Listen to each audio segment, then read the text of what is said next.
اسی چور سالپور هغه خو ډېره دلیرانه کاروایي کړې چې داسې یو مافیا باندې لاس را واچولو او ای راونیول او هغه یې په تاڼه کې ګیر کړل مال ورسره موجوده او بله محکمه چې اتارټي هغوی سره ده که نه دی خو یې نشي پرچه کولی خو ای به لیکل ورکوي او دی به بیا اف ای آر دی کوي نو معمولي څه جرمانه مرمانه یې پرې ولګول او بیا هغه یې پرېښول نو د دې سیچو هغه حیثیت څه پاتې شو قانون لکه مطلب دا دی هغه ډېر غټ کار وکړو خو کوم ځای کې چې ښه افسر وي او ښه کار کوي نو هغه سره بیا کوآپریشن ني ډېر افسوسناک المیه ده دا موږ اثار ناکهبندي کړو په ډبل پاټک کې نو دا سیز را لري په دې چې هر څومره خبرې وشي نو هغه به کمي چې دا د انسانانو د ژوند سره لوبي دي دا اوس مړزان دي دا تقریبا دا د هوټلو تر دغه کې سپلای کوي او دا په هوټلو کې په فلیټرو کې اچي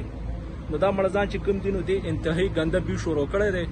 او دا مال لګي دوی په دې هوټلو ته هوټلو کې دا به تقسیمیږي انتظامیه سره کړی دا سره موږ رابطه کړی دا هغه روان دي پسې روان دي دا تقریبا 10-15 دغه دي بورې دي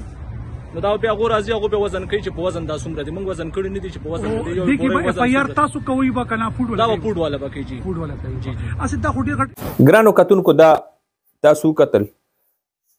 اسی چور سالپور نن یو دبنګ کاروایی کړې ده خیبر پښتونخوا کې په دې غټو هوټلو کې چې کومه دنده روانه ده د ډېرو غټو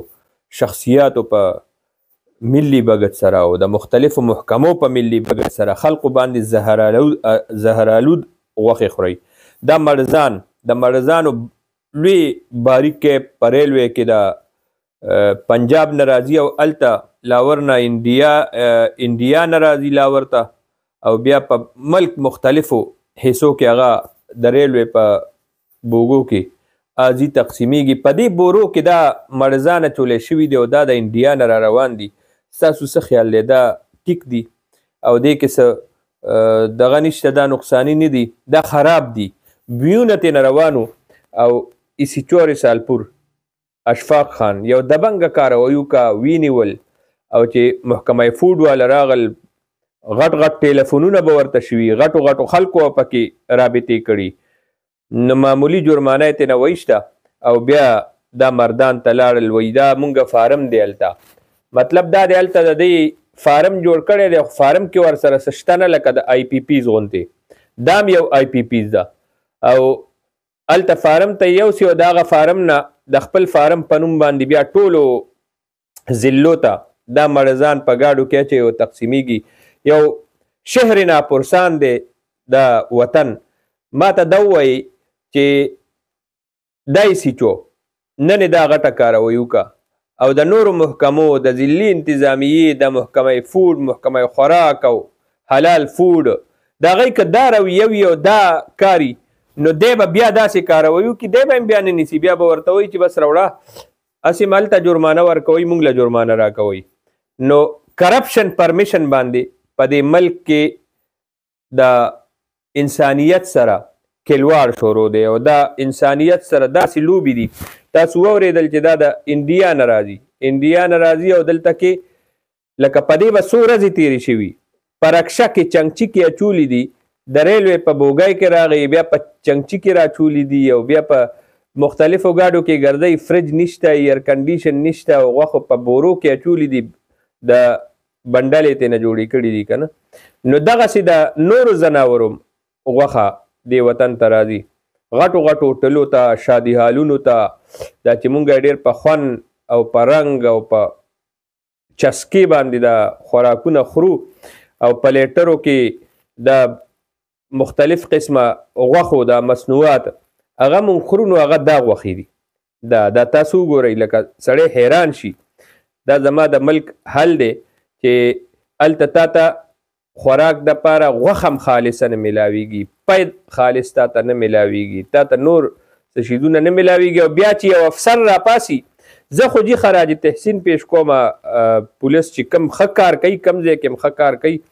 نو مونږ په هغې باندې خبر هم کوو د هغوی حوصله افزایي هم کوو هغه خلقو ته رسو چې اسی چور سالپور هغه خو ډېره دلیرانه کاروایي کړې چې داسې یو مافیا باندې لاس را واچولو او ای راونیول او هغه یې په تاڼه کې ګیر کړل مال ورسره موجوده او بله محکمه چې اتارټي هغه سره ده کنه دی خو یې نشي پرچه کولی خو ای به لیکل ورکوي او دی به بیا اف ای آر دی کوي نو معمولي څه جرمانه مرمانه یې پرې ولګول او بیا هغه یې پرېښول نو د دې سیچو هغه حیثیت څه پاتې شو قانون لکه مطلب دا دی هغه ډېر غټ کار وکړو خو کوم ځای کې چې ښه افسر وي او ښه کار کوي نو هغه سره بیا کوآپریشن ني ډېر افسوسناک المیه ده دا د ټولې خیبر پښتونخوا دپاره او زما د زه همیشه وایم زما سیاسي قیادت دپاره او زما حکومت دپاره چې دا ستاسو وطن دی چې مردارې غوښې هغه پکې په خلقو باندې خرڅیږي او بیا په غټو غټو هالونو 5 سټار هوټلو کې ډېر شان و شوکت سره هغه پته نشته کمې کمې مسالې او کم کم کیمیکل به په دې باندې صرف دې دپاره مخې چې دې نه بیا بوی نه دي او دا اوریجنل غوښه ته ښکاري زه یقیني ویم چې دا که په لیبارټرۍ کې ټیسټ شي که نه نو دا مکمل مرض دی او خطرناک مرض دی انسانیت سره کلواړ او انسانیت سره لوبې دي نو په دې باندې زما حکومت له او زما وزیرانو له او زما دې خوراک له لږ سترګې غړونه غواړي او لږ شرم وله پکار دی چې دا شیزونه د هغوی د چترۍ لاندې دا که عام ولس ته ځي نو د دوی کورونو ته به هم دا زهر راځي او د دوی بچو ته به هم دا زهر را رسي نو بیا د هغوی خپل حالت چې وي هغه ټیک نه وي هغه انتهایی مخدوش وي او دی بیا په مختلفو مرضونو کې د دې عام ولس نه زیات همدغه افسران بیا په مختلفو امراضو کې مبتلا وي او په تکلیف باندې وي نو ما ویم چې ته په دې باندې خبره وکړو د عام ولس ته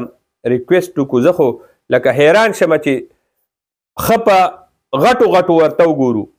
او دا قوم هم وګوري چې یاره دا زهر دی دا خراب دی دا خرابې غوښې راغی او بیا چې ورته کینو نو د یو مرض په ځای 10 مرضان خورو نو مرضونه به ني بیا به دا قوم دغسې ني او ادارې او پاکستان به دیمک زده ني د هغې معیشت او د هغې سالمیت او د هغې قانون هغه به هغې نه به کلواړ ني جوړ هغه به خلک ورسره لوبې نه کوي څه نوم دی